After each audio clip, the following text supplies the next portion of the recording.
Bonjour, voilà une vie de château sous le signe de la renaissance d'une belle endormie. La belle endormie est née au XVe siècle. Une dame laisse des traces, c'est la maison Marquet, Marquette d'abord, qui devient Marquet.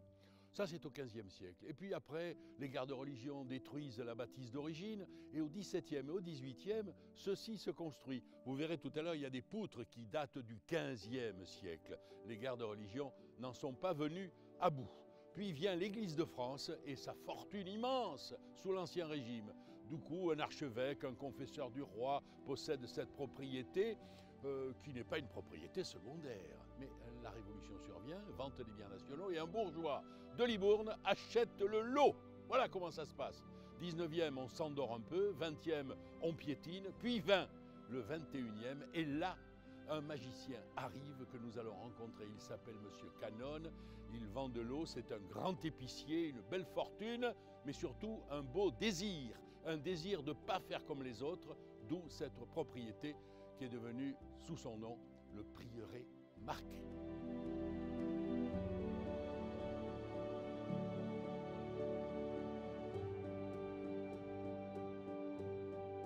Rencontre avec un entrepreneur, Bernard Canon, un épicier comme il se définit. En fait, c'est un entrepreneur, oui. Et dans l'entreprise, on joue souvent au billard, non pas pour se distraire, mais pour monter des coups. Alors, Bernard Canon, vous êtes venu de la grande distribution, en passant par l'industrie de l'eau, gazeuse ou plate, distribuée au public, avec des fontaines, voilà. Et maintenant, vous investissez dans, non pas dans le vin seulement, mais dans l'hébergement de charme, de luxe, à une portée de voitures et de vieilles voitures ou de voitures neuves de Saint-Émilion, qui est le Mont-Saint-Michel de la rive droite. Pourquoi vous êtes passé de l'épicerie, de l'eau, au vin ? Effectivement, je me définis comme un épicier, puisque j'ai fait 25 ans dans la grande distribution. J'y suis d'ailleurs toujours engagé dans ma région qui est la Franche-Comté, dans les environs de Belfort. Et puis, comme vous l'avez dit, je me définis davantage comme un entrepreneur. Donc c'est la raison pour laquelle, il y a quelques années, j'ai créé ce projet, cette entreprise, Fonteneo. Et il se trouve que, au travers de mon expérience dans la grande distribution, j'ai eu le plaisir d'acheter du vin pendant une dizaine d'années sur différentes appellations.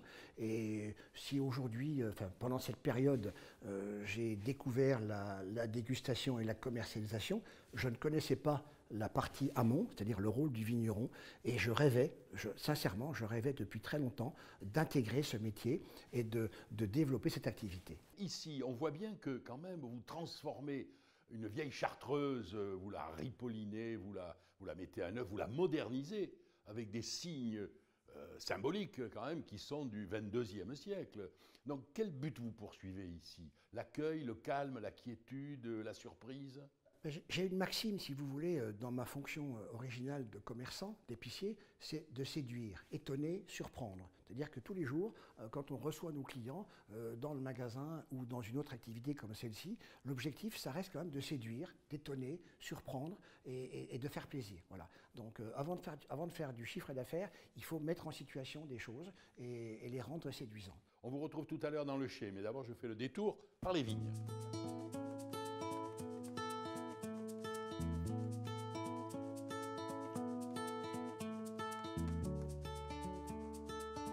Luc Barusso se définit comme vigneron œnologue vigneron. C'est lui qui maîtrise la conduite du végétal jusqu'au chai de la propriété prieuré Marquet. Et il est là au milieu des 13 hectares et demi de la dite propriété. Alors, parlez-moi du sol d'abord. Sur quoi sommes-nous? Alors ici, on est sur des sols profonds argileux avec un tout petit peu de sable et de limon, mais voilà, la dominante est argileuse. Les cépages rois ici, c'est... Alors les cépages rois ici, propriété aujourd'hui, prieuré Marquet se définit sur un cépage 100% merlot, je dirais typique du Libournais et du Bordelais d'une façon générale.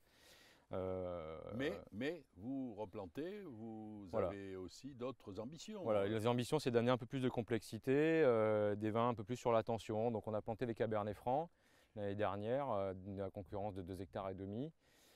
pour essayer d'amener de la complexité dans nos vins, de l'acidité, de la concentration, voilà. Et vous avez envie de faire du blanc aussi. Voilà, oui, on a aussi un peu comme challenge de pouvoir augmenter un peu la gamme de Prieuré Marqué en mettant des blancs, alors en chardonnay, Oui. parce que voilà, c'est un Le cépage. chardonnay, c'est pas vraiment un cépage bordelais. Pas du tout mais cépage bordelais, mais en Oui. tout cas, moi je suis très fan des grands Bourgognes et le chardonnay, si on peut arriver à avoir des très beaux cépages, enfin des très beaux vins sur des bases chardonnay, ça pouvait être intéressant.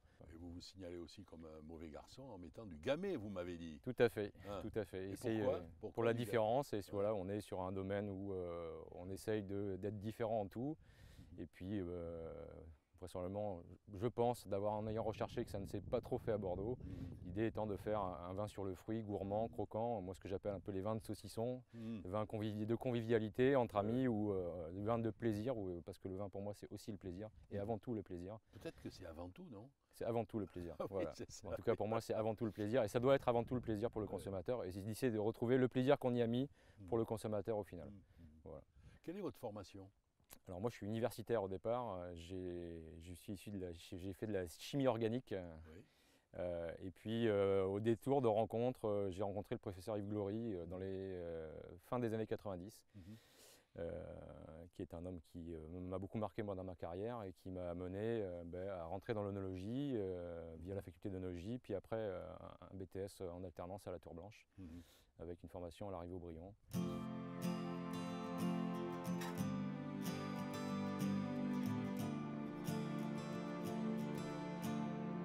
Alors voilà une tonnellerie peu courante en Bordelais. Ce sont des barriques quasiment bourguignonnes, voire charentaises. Luc, pourquoi?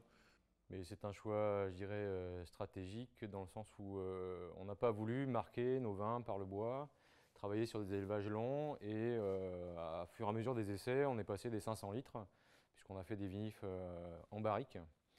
Et on s'est rendu compte que les élevages étaient un peu trop longs, qu'on n'avait pas l'équilibre qu'on cherchait par rapport au bois, sans aller marquer, mais qu'on a quand même un effet d'élevage par rapport au boisé. Et on est passé, maintenant depuis 2 ans qu'on essaye les barriques, on est passé sur de la 350 litres qui aujourd'hui correspond un peu au style qu'on veut imprimer sur Prieuré Marqué, de construction, d'apport et de complexité par rapport entre l'alliance du vin et du bois. Voilà. Alors je me tourne vers le propriétaire. Bernard Canol, vous êtes aussi un grand connaisseur du marché, puisque vous avez été acheteur pour une grande enseigne de la grande distribution. Vous l'êtes toujours. Quel type de vin vous voulez offrir à la consommation? Aujourd'hui, je voudrais au sens il faut, faire que cette appellation Bordeaux supérieur soit éliminée au profit du mot Château Prieuré Marqué et d'en faire une marque. Voilà. Je ne veux pas qu'on raisonne Bordeaux, j'aimerais qu'on dise acheter du Prieuré Marqué, voilà, et avec un vin qui soit évidemment gourmand, qui soit croquant et avec une touche de bois très fine pour que l'élégance du vin reste intacte. Alors Luc m'a parlé tout à l'heure dans les vignes de vin de saucisson.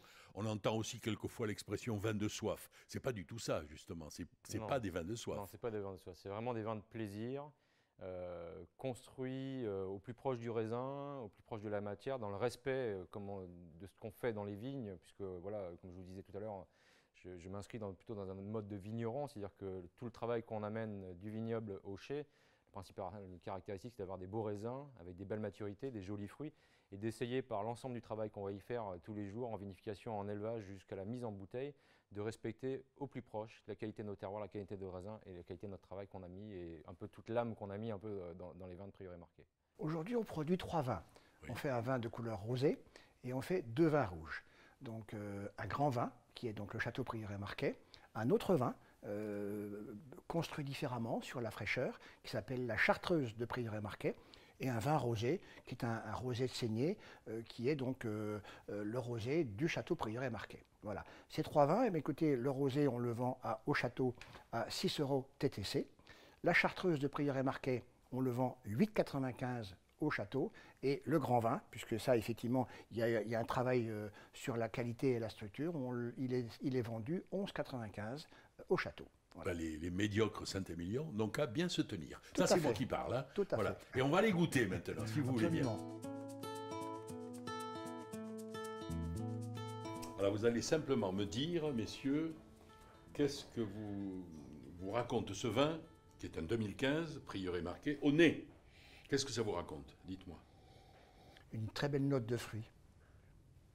Il est rouge foncé, ce vin. Ah oui, absolument. Non, mais il y a plusieurs rouges dans la maison du Seigneur. Hein. Tout à fait. Non Tout à Alors, fait. et qu'est-ce que ça vous raconte? C'est vrai qu'on a cherché, là, moi je trouve qu'effectivement on retrouve du raisin mûr avec des notes de fruits des bois, on est sur des notes de mûr. Fruits rouges, oui. Fruits noirs, pardon. Alors, c'est un 2015, on est en 2017. Vous l'avez mis vous avez créé un magnum. Tout à fait, particulier. Et pourquoi ce magnum avec une étiquette un peu particulière? Qu'est-ce qu'elle raconte, cette étiquette? Ben, c'est gentil de le mettre à l'honneur parce que nous avons organisé effectivement à la propriété une exposition avec un artiste contemporain. Dont on a vu des images au Chez. Exactement. Carlos. Voilà, Carlos Puente. Puente. Et donc, Carlos a dessiné un tableau qui n'est autre que la scène du Christ revisitée. Et nous avons fait, à partir de ce tableau, une étiquette particulière sur un magnum et sur ce beau millésime qui est 2015. Voilà, ça nous permet de marquer en tout cas le caractère du Château Prieuré Marquet sur un excellent millésime qui est le millésime 2015. Ah, au fait, avec quoi ça peut se boire, ça? Avec quel mets? Moi j'aurais tendance à dire, j'aime beaucoup le magret, étant un peu D'accord. du sud-ouest, un bon magret, Un magret de canard. un bon magret canard. Très bien. Et bien. vous? Sur une viande grillée comme sur une viande en sauce, et tout à fait sur un fromage, puisqu'il y a l'opulence nécessaire. Donc Mais ça là, peut- on sent le comtois, le franc comtois. Hein, c'est ça, les fromages. avec du comté, de préférence. Voilà, c'est ça.